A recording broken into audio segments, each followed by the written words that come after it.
અને મને એમ થયું કે આજે આવ્યો છું તો દેવ પગલીને હું 10 લાખ રૂપિયા લખાવું છું આજ 10 લાખ તાળી ના પાડશો લખાવું છું આપવા નથી કારણ કે આને હું હમણાં પ્રોગ્રામમાં લઈ ગયો તો અમારા ગામ બાજુ ઘનશ્યામપુરમાં રામાપીરના મંદિરે તો દેવ પગલી ઊભો થઈને બોલ્યો કે ભાઈ રામાપીરનું સાનિધ્ય છે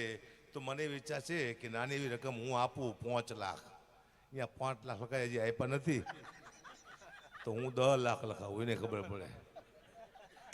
જો અને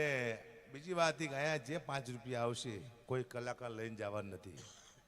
કારણ કે આ લોકો આપતા જ નથી કોઈને કંઈ ચિંતા ના કરતા દેવ પગલી આ ચોથી વાર આવ્યો રોજ એમ કે છે આ વખતે મોટો કવર બનાવીશ કોઈ દી કવર બનાવ્યું જ નહીં અમે ખાલી કવર વ્યાજે થાય જાઓ મારો વિષય હાસ્યનો છે હું લાગુ છું તમને આતંકવાદી જેવો પણ છું નહીં આ દુનિયામાં લોકોને આનંદ કરવા માટે આવ્યો છું મારી માથે સફેદ લાઈટ રાખજો બીજા લાલ પીળા ના કરશે હું તો દેખાતો શું નહીં વ્હાઈટ રાખો લાઈટ મારી માથે બીજા કોઈ આમ લાલ પીળા કરતા નહીં લાગી જ ભૂત જેવું ખબર નહીં પડે આનંદ એટલા માટે આખી દુનિયા આખો દિવસ કામ કરે છે ભાઈ પછી એને જ્ઞાનની જરૂર નથી એને બધી ખબર છે અને જ્ઞાનની વાત એટલા માટે નથી કરતો હું કે કંટાળ્યા પછી માણસને આનંદ જોઈશે ફ્રેશ થવું છે મજા કરવી છે